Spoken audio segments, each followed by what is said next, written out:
1. The Road to Castle Dracula. My name is Jonathan Harker. I am a lawyer and I live in London. About 7 years ago, some strange and terrible things happened to me. Many of my dear friends were in danger too. At last, we have decided to tell the story of that terrible time. Part of my work is to find houses in England for rich people who live in foreign countries. At the beginning of 1875, I received a letter from Transylvania, a country in Eastern Europe. The letter was from a rich man called Count Dracula. He wanted to buy a house near London. The Count asked me to find him an old house with a large garden. The price of the house was not important. I found him a large old house to the east of London. I wrote to the Count, and he agreed to buy it. There were many papers which he had to sign. To my surprise, Count Dracula invited me to visit him in his castle in Transylvania. "Bring the papers with you," he wrote in his letter. "I can sign them here." I was very busy and did not want to go. Transylvania was far away, and few English people had been there. There was another reason, too. I was going to get married in the autumn to my darling Mina. I did not want to leave England until we were married. But Mina said that I should go. "The Count is a rich man," she said. "You may be able to do more business with him. You can travel most of the way by train. In 2 weeks you will be home again."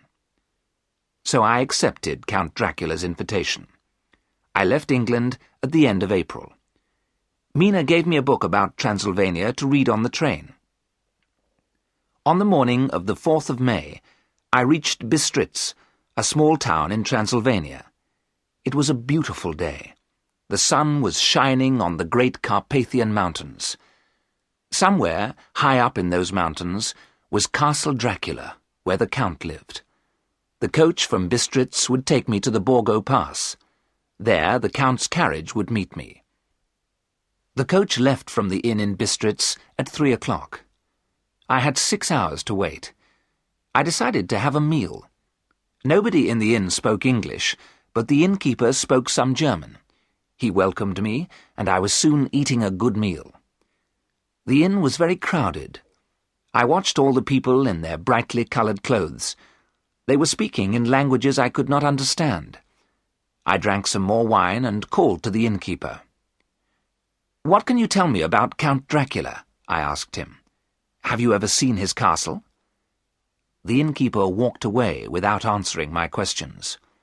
All the people in the inn stopped talking. They looked at me in fear and surprise. Then they all began to talk at the same time. I heard the name Dracula, and another word repeated several times. I looked at my dictionary. They were saying the word vampire. Where had I read the word before? I opened the book that Mina had given me.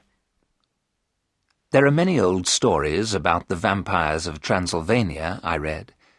"Vampires are men and women who never die.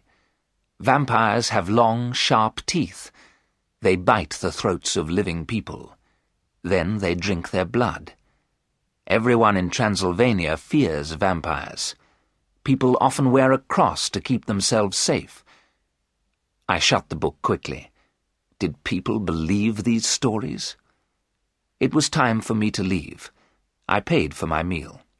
Then I walked outside and got into the coach. There was a crowd of people outside the inn.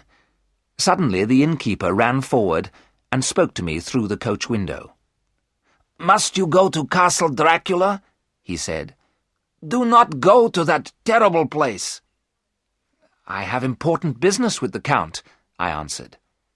"Then take this," the innkeeper said, "and may God help you."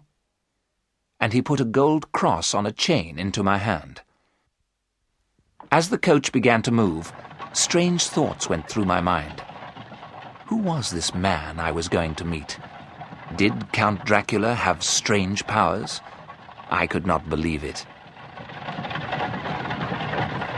The coach began to move more quickly. The sun shone on the trees and the water of little rivers. There was snow on the tops of the highest mountains. What a beautiful country Transylvania was. The mountains were closer to us now, and the road went higher and higher. Shadows grew longer as the sun began to go down behind the mountains. Then suddenly the light had gone. The mountains and sky were dark. The coach went faster and faster. I could hear a terrible sound.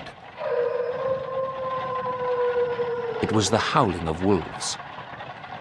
The moon was shining now. I could see dark shapes near the road.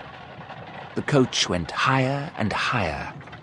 And now I could see a narrow road to the right. The coach stopped. We were at the Borgo Pass. Down the narrow road came a small carriage, pulled by 4 black horses. As the carriage stopped, its driver shouted, "I have come from Castle Dracula. Where is the Englishman?" "Here," I replied. The driver jumped down from the carriage. He took my bag and held me by the arm. In a moment, I was sitting beside him, and the black horses were galloping up the narrow road. The driver wore a black cloak, and his hat was pulled down over his face. The mountains were high black walls on both sides of us. We were going so fast that I had to hold on to the carriage with both hands. Black clouds covered the moon. The carriage had no lights, and I could see nothing. Wolves howled all around us. The driver laughed. As the horses went faster, I closed my eyes in fear. Then suddenly the journey was over.